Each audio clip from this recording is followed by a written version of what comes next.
In the morning, while 5,500 sailors are still sleeping in their racks, deep inside the USS Harry S. Truman, 114 culinary specialists are already sweating through their uniforms. The temperature in the galley has already hit 95 degrees, and it's only going to get hotter. Their mission? Prepare 18,000 meals today. That's breakfast, lunch, dinner, and midnight rations for an entire floating city operating in a combat zone. But here's what most people don't realize. Half of these cooks had never worked in a professional kitchen before joining the Navy, and right now they're about to feed more people than the busiest restaurant in America serves in a week, all while the ship could go to battle stations at any moment. This is the most brutal kitchen job you've never heard about. And what these sailors endure every single day will blow your mind. When we think about aircraft carriers, we picture fighter jets launching off the deck. We imagine the pilots, the weapons systems, the billion-dollar technology projecting American power around the world. But there's an entire operation happening deep in the belly of these ships that nobody talks about. An operation so critical that without it, the entire carrier becomes combat ineffective within 24 hours. We're talking about the galley. The kitchen, the place where Navy culinary specialists work longer hours than almost anyone else on board, in conditions most professional chefs would refuse to tolerate, preparing food at a scale that defies imagination. The USS Harry S. Truman is currently deployed in the Eastern Mediterranean, launching sorties against ISIS. On board, 5,500 sailors work around the clock, and every single one of them needs to eat. That's 18,000 meals per day when you include breakfast, lunch, dinner, and midrats, midnight rations for the night shift crew. To put that in perspective, the busiest McDonald's in the world serves about 4,000 customers per day. These Navy cooks are doing more than 4 times that volume. And they're not serving fast food, they're preparing restaurant-quality meals from scratch using equipment that could feed an entire town. If you've got respect for the work our military does behind the scenes, drop a comment below. Let us know what surprises you most about this incredible operation. Your alarm goes off at 3:30 in the morning. Not 6 a.m., not 5 a.m., 3:30 a.m. While the rest of the ship is dark and quiet, you're already pulling on your uniform and heading down to the galley. This is the reality for breakfast shift cooks aboard an aircraft carrier. Culinary specialist second class Roel Caballero knows this routine by heart. He's been doing it for over 7 years. We're up by 3 a.m. to start preparing breakfast to be served by 6 a.m., Caballero explains. That gives them a 2.5-hour window to prep and cook breakfast for potentially thousands of hungry sailors.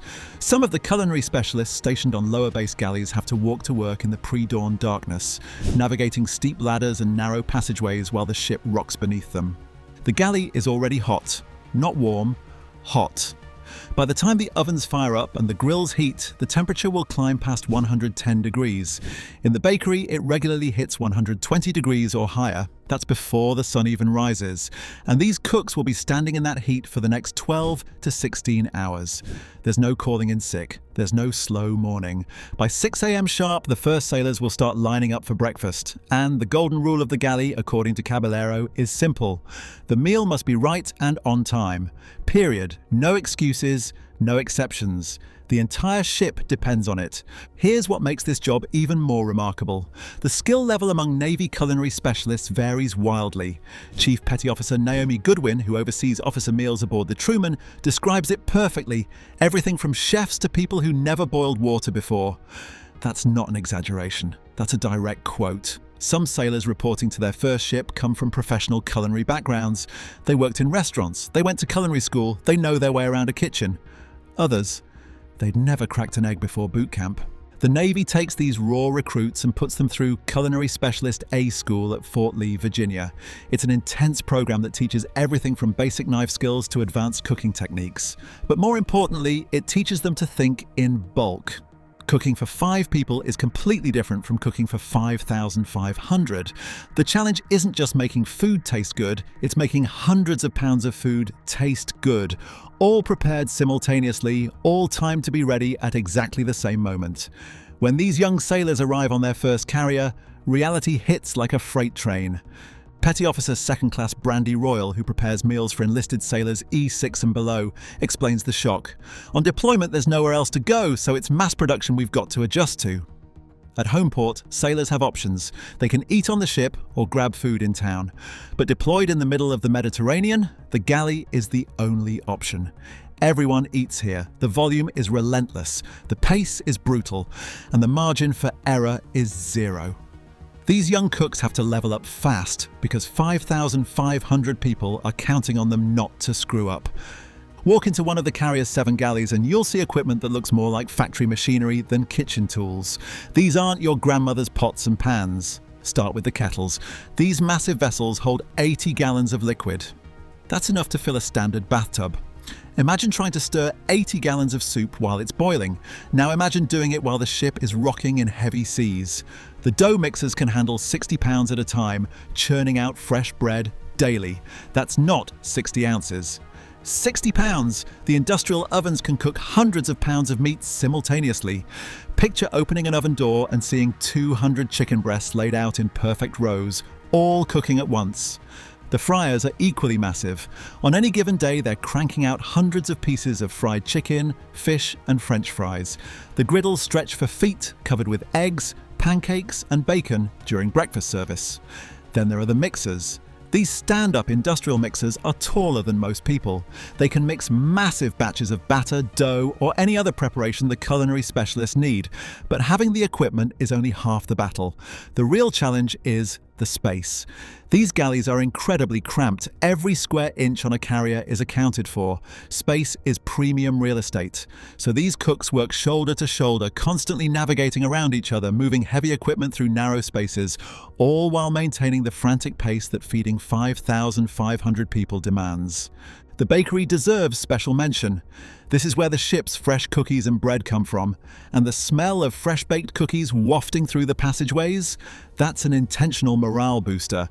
It's a small piece of home in the middle of the ocean, but working in the bakery comes at a cost. It's an oven inside an oven. The ambient temperature regularly exceeds 110 degrees Fahrenheit. The bakers work these shifts without complaints because they understand what those cookies mean to a 19-year-old kid who hasn't seen his family in 6 months. Let's talk about what it actually takes to feed this many people. The daily shopping list is staggering. Every single day, the culinary team goes through 1,600 pounds of meat. That's not a typo. 1,600 pounds, nearly a ton of chicken, beef, pork and fish. They use 350 pounds of lettuce for just one day. If they're serving eggs for breakfast, they crack 540 eggs. And that's just breakfast. They'll go through 120 pounds of chicken, 100 pounds of beef, 70 pounds of hamburger meat, 48 pounds of vegetables, and 30 pounds of bacon per meal service. Then they do it again for lunch, and again for dinner, and again for midrats. The beverage situation is equally mind-blowing.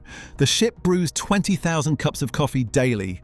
That's enough coffee to fill a small swimming pool by the end of the week. They go through 160 gallons of milk and 30 cases of cereal every single day. The total cost? Between $45,000 and $65,000 in groceries daily. That's over $1 million per month just to keep the crew fed. But it's worth every penny. Because hungry sailors are ineffective sailors. Food isn't just fuel on a carrier, it's morale. It's motivation. It's a reminder that someone cares about them. Before we continue, take a second to hit that like button and subscribe to the channel. Over 98% of you watch these videos without subscribing. It takes just 1 second and helps us bring you more stories about the incredible men and women serving our country. Let's support these heroes together. Here's where the job becomes almost impossible. Navy culinary specialists don't just cook, they're responsible for multiple stations simultaneously. Caballero describes the challenge. You have a kettle full of chicken that takes about 45 minutes to cook, but the potatoes have to be seasoned too. So you look at your staff and see that 1/3 of your kitchen was sent to the lower base galley, and you realize you don't have enough hands. This is the daily reality. Chronic understaffing means everyone has to handle multiple tasks at once. The number of dishes that need to be prepared always outnumbers the cooks available to prepare them, and many of these culinary specialists have collateral duties beyond cooking. Caballero himself works in the ship's administrative office. He's the command career counselor. He's a training petty officer. He handles evaluations, career waypoints, and all the monthly publications from my Navy portal. That's a full-time job by itself. But when the galley needs hands, you just drop it and make sure the meal is right, Caballero says. office staff regularly has to abandon their paperwork and jump on the line, chopping vegetables, manning the grill, doing whatever needs to be done. Some of them work in the office until 7 p.m. after already cooking all day, but nobody complains because the mission comes first. Petty Officer Second Class Royal emphasizes the importance of versatility. We've got to constantly prep food, do several different jobs, and train to take on new tasks. There's no specialization here. You can't be just the salad guy or just the grill cook. You have to be able to jump between stations. Prep 1 minute, cook the next, serve after that, then clean, then start all over again. The pace never slows down. Chief Goodwin puts it simply, deployment forces you to be a unit. We rely heavily on each other. It's not individual excellence that matters, it's the team working as one seamless machine. Now imagine you're finally in line for lunch. You've been working a 12-hour shift in the engine room. You're exhausted, you're starving. You've been dreaming about this meal for the last 3 hours. The line is long, stretching through the narrow passageways and up steep ladders, what civilians call stairs. You've been waiting 25 minutes. You're almost to the food. Then the alarm sounds. General quarters, all hands man your battle stations. Everything stops. The line disappears. Everyone drops what they're doing and sprints to their assigned stations, including you. You don't get to grab your tray. You don't get that meal you've been waiting for. And depending on your shift schedule, you might not get another chance to eat for 7 more hours. This is the reality of life on a carrier. Meals get interrupted. Constantly. Training drills, combat operations, emergency situations. The culinary specialists themselves have battle stations. When General Quarters is called, they stop cooking and report for duty.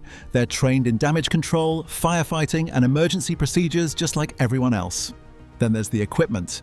When you're running industrial machinery 20+ hours a day, things break down. A failed refrigeration unit can put hundreds of pounds of food at risk. A broken oven during dinner service throws the entire operation into chaos. The culinary specialists have to be resourceful problem solvers. They can't call for a repair tech and wait 3 days for parts. They have to figure it out now because dinner is still happening in 2 hours and 2,000 sailors are going to show up expecting food. Royal emphasizes this reality. Everything is made in bulk. We must constantly adjust. Adjust to broken equipment. Adjust to missing ingredients. Adjust to half your staff being pulled away for other duties. Adjust or fail. Those are the only options.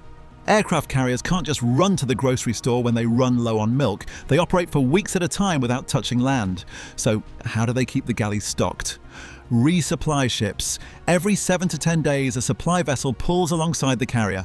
Both ships are moving at speed. Using a complex system of cables and pulleys, they transfer between 400,000 and 1 million pounds of food. Read that again. Up to 1 million pounds of groceries. Every week and a half. Fresh fruits, vegetables, frozen meats, dry goods, canned items. Everything the galley needs arrives in these massive deliveries. But here's the challenge. Fresh produce doesn't last forever, even when refrigerated.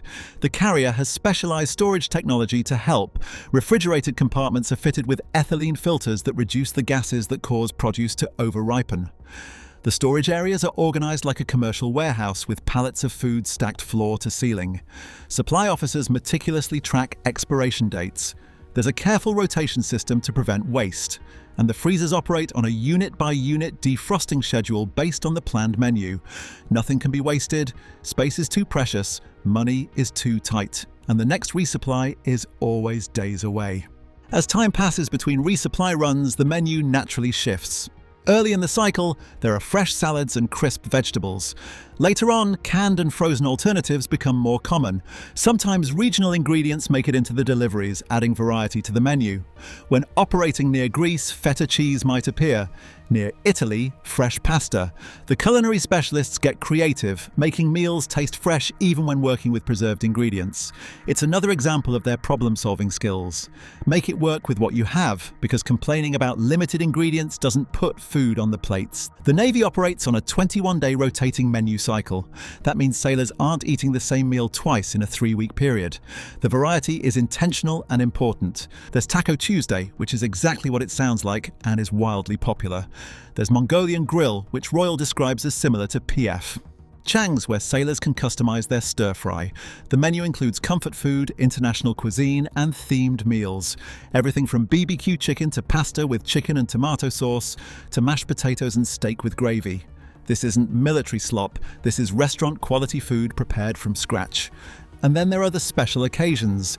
Birthday celebrations happen every month. Sailors who have birthdays that calendar month are treated to a special meal.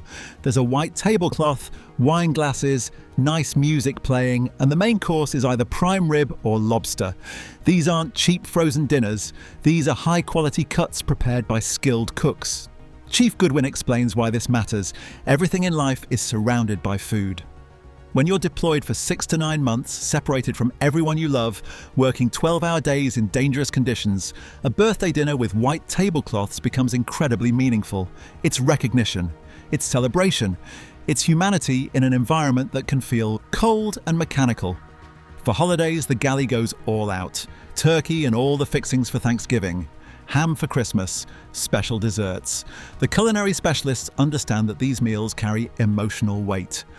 A young sailor eating Thanksgiving dinner 6,000 miles from home needs that connection, that taste of tradition, that reminder that someone cares about making their day special. The cooks take this responsibility seriously. They're not just feeding bodies, they're feeding souls. Meal service aboard the carrier reveals the military's rank structure in vivid detail. For most enlisted sailors, it's a cafeteria-style experience. The lines start forming early and stretch throughout the ship. During peak times, sailors wait 20 to 30 minutes just to get their food. They grab a tray and silverware, then move through the buffet line, selecting from multiple options at each station. The seating area resembles a crowded school lunchroom. Packed tables, loud conversations. Sailors eating quickly because they need to get back to work. Breakfast runs from 6 a.m. to 9 a.m. Lunch and dinner have similar windows. And then there's midrats, midnight rations for the night shift crew. Midrats are a different beast entirely. It's usually a mix of leftovers from earlier meals combined with a few fresh items. More eclectic than the regular menu. But for sailors working overnight, it's a lifeline. The carrier operates 24 hours a day. Someone is always working. Someone is always hungry. The galley runs for 22 hours per day, with only a 2-hour window for deep cleaning. Even then, the ship's store stays open, offering snacks for anyone who needs them. But not everyone eats in the general mess. The wardroom where officers dine is a different experience entirely.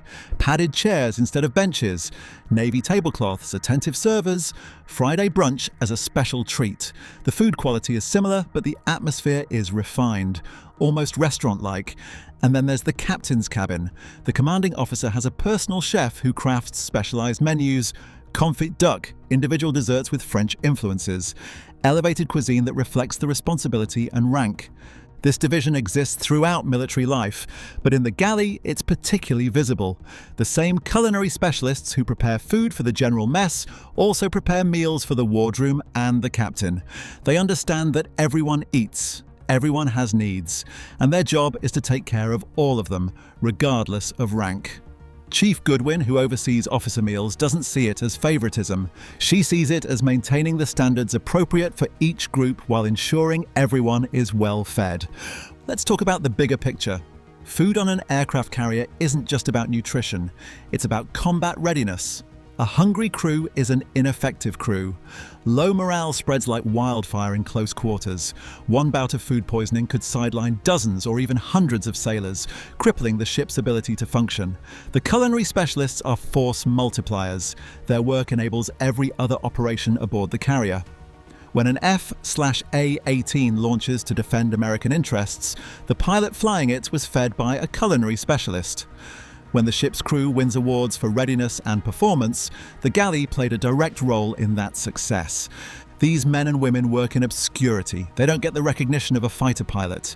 They don't get the glory of a commanding officer, but they are absolutely essential to everything the carrier accomplishes. Without them, there is no mission. The entire ship grinds to a halt. That's not hyperbole, that's operational reality. The Navy understands this, which is why they've invested heavily in improving culinary programs over the years. Better training, better equipment, better ingredients, because a well-fed crew is a more effective crew. And the stress these culinary specialists endure is extraordinary. They work longer hours than almost anyone else on board. They work in temperatures that would shut down any civilian kitchen. They deal with chronic understaffing, broken equipment, interrupted service, and the constant pressure of feeding thousands of people who have no other options. Then they're expected to maintain perfect food safety standards, hit precise nutritional targets, accommodate dietary restrictions and allergies, and do it all with a smile. Because morale matters, because these sailors deserve to feel cared for. So the next time you think about American aircraft carriers projecting power around the world, remember what's happening in those galleys. Remember the culinary specialists waking up at 3:30 a.m. Remember the 18,000 meals being prepared every single day. Remember the young sailors who never boiled water before boot camp, now feeding an entire floating city in a combat zone. Remember the bakers standing in 120-degree heat because they know those fresh cookies mean something to a homesick 19-year-old. Remember the cooks who drop their paperwork and jump on the grill because the meal must be right and on time. These are the unsung heroes serving heroes. Their dedication, resilience, and skill keep our carriers combat ready. They don't do it for glory. They do it because their shipmates depend on them, because the mission demands it, because someone has to feed the warriors who defend our freedom, and they do it with pride, professionalism, and a work ethic that would humble most civilians. Our Navy culinary specialists deserve our recognition, our respect, and our gratitude. If this opened your eyes to an aspect of military life you hadn't considered before, hit that like button and subscribe for more stories about the incredible men and women who serve our country in ways you never imagined. Their sacrifice deserves our attention. Their story deserves to be told.